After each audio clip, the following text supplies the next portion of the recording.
Anyway, let's hear Story Messenger for a second. Okay, so Story Messenger. Story Messenger. Can we play it just for a second? Just for a second. It's number 5 on the first disc. Brian.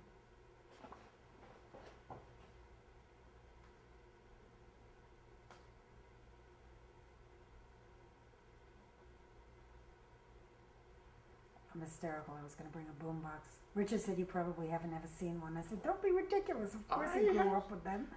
You know, you can't buy them. I know. I bought up every one I could find because I still use them. It's like unbelievable. It's like your cell phone. I know. I don't use that anymore. Okay. I gave it up finally. I had to.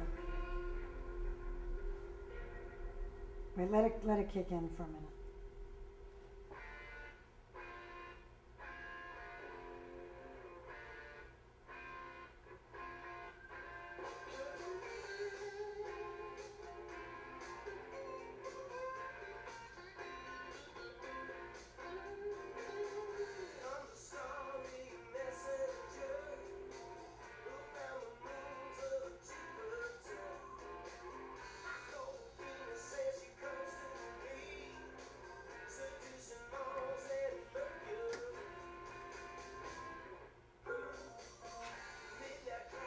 Can you hear us cold?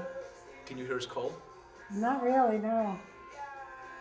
If you hadn't have told me, I don't think Nah, it's very nasally on the end. Is it more nasal than usual? Huh?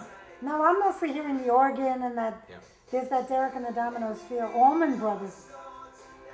Oh yeah, now I hear it.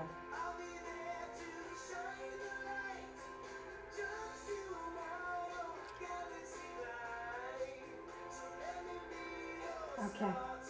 Okay. Tell me about this song. What is it about?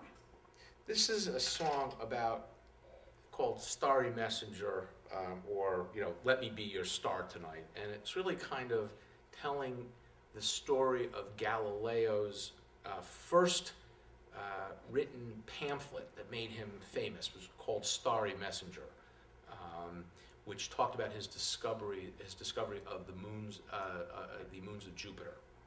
And he dedicated the moons of Jupiter to the Medicis in return for their patronage, very calculated. But this really kind of put Galileo on the map in terms of a major discovery. So this is really Galileo's first, this is when he discovered the moons of Jupiter, this is when he really started rethinking Copernicanism. And even though he never proved it, it was really something that he sort of got him off onto this whole track. From a musical point of view, the highlight of this song was really the bridge, and it's a pretty interesting bridge. It is probably, in my mind, the most Beatlesque as a bridge, and it has to do with, the truth is like an onion peel.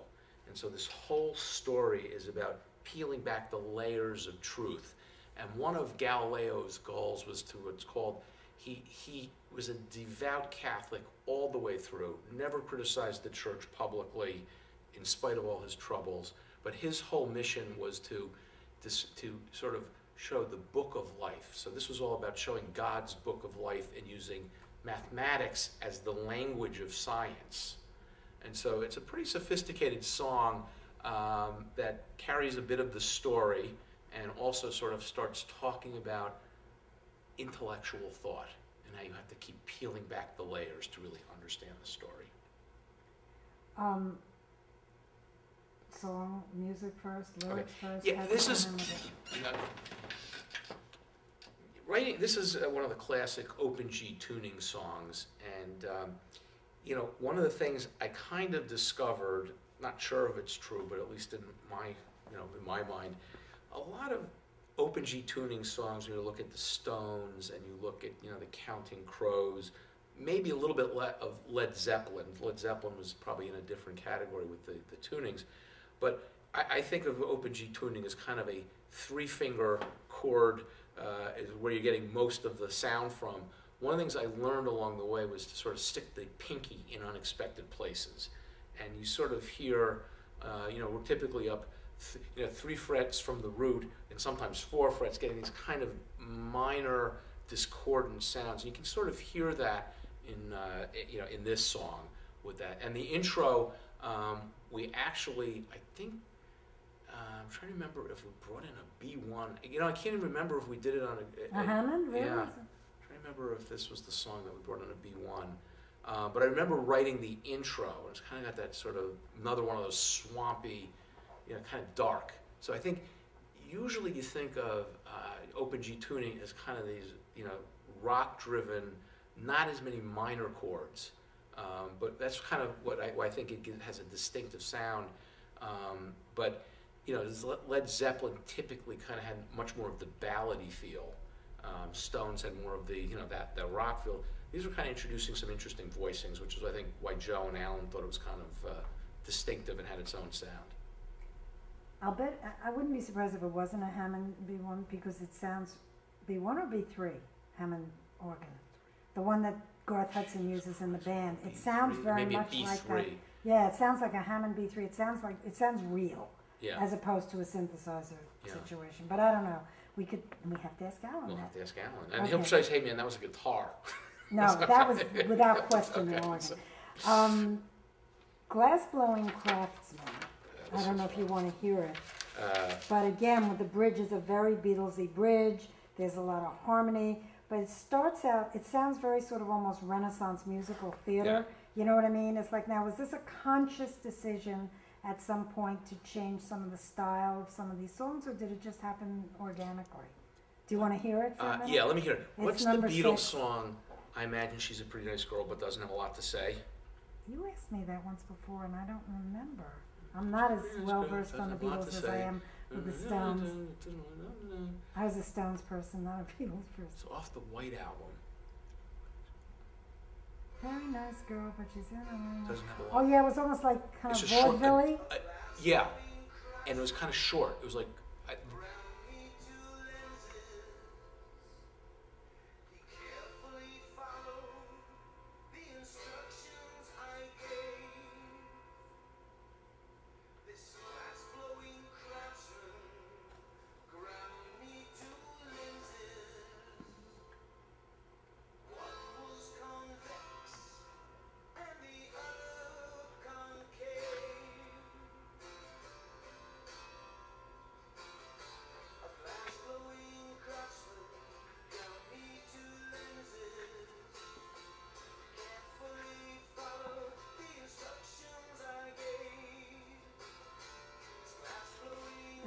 okay. Yeah.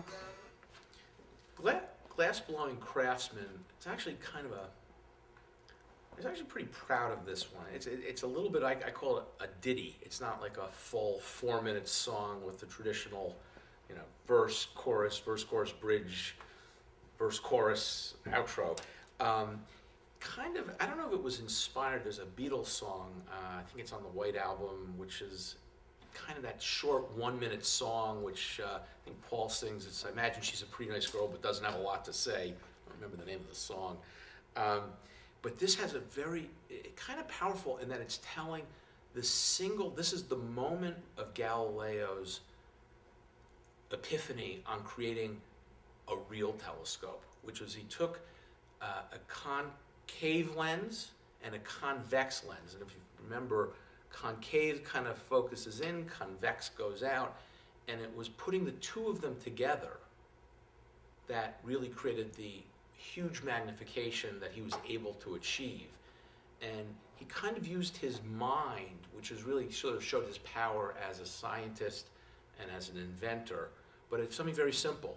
2 lenses, one was convex, one was concave, and I imagined this song of Galileo sort of sitting in the pub telling, you know, when someone says, oh, tell me again about that moment when you invented the telescope. It's kind of like the, you know, to the athlete dying young, reliving the famous football game when he caught the pass for the final play of the game. So this was just very, very simple. It really only has one verse, and I think we actually doubled it up, but it was very Beatle-y with the, I guess it'd be the chorus, where we have these voices, and that was something that Joe and Alan, the 3 of us, I think we actually had a lot of fun just putting down these Beatlesque, you know, tracks to it. And very simple song, very short, Glass Blowing Craftsman, Ground Me 2 Lenses. And that's kind of it. At what point did you realize, I don't know where this was in the process of writing the songs, but at what point did you realize that a lot of this was so influenced by these things you had grown up listening to, or even the Beatles for that matter? I mean, did you really feel that connection with Lennon because of the building? I think I did feel first of all, the Beatles, I started off as a Paul McCartney freak. And I think it wasn't until, maybe because I lived in the building, but it struck me that Lennon, took me a long time because I wasn't a John Lennon fan growing up. You know, Paul was sort of the cute Beatle and Lennon was like, you know, kind of scruffy and doing all these, and all of a sudden at some point, I don't even know when it was, I guess during the project, I said, oh man, Lennon, it's Lennon. And, you know, there's an alchemy between Lennon and McCartney, but ultimately, I just had this connection to Lennon, and I think it's actually, I do remember, because as we were doing these recordings, and, you know, Joe and Al, we would just sort of break into these Beatles sessions where, you know, Alan can play any Beatles song on the spot. Joe, we know all the harmonies. We just sort of spontaneously start doing Beatles songs, but it was great because particularly on the harmonies and a lot of the, you know, the bridges were very Beatle-y influenced. And while, you know, to me, you know, it's like, oh my God, we're even, you know, the ability to even think that I could write some music that had a Beatle influence was so far beyond my expectation. And they say, well, that's kind of Beatle-y. And I'd say, wow, okay. So it was, because of my lack of training, it was all just kind of figuring it out. So it's not that I couldn't even, to this day, I still can't copy a Beatle song. I mean, I can sort of play it through, but it was just kind of fun to be hearing these things that when you'd play them back. But Joe had a very, sort of, I would call it that Lennon-y, where he'd actually sort of hold his nose to get that nasally thing.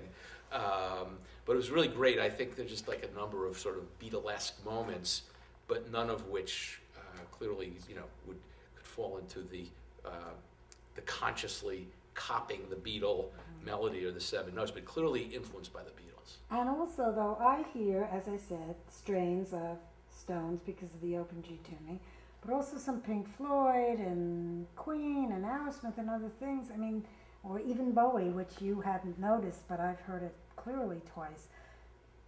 I know it's all by osmosis, you know, it's really unconscious. But were you saying to each other in the sessions, wow, that sounds a little like this, or oh, that's kind of cool, like, you know, how so-and-so does that in a Zeppelin song, or not? No, well,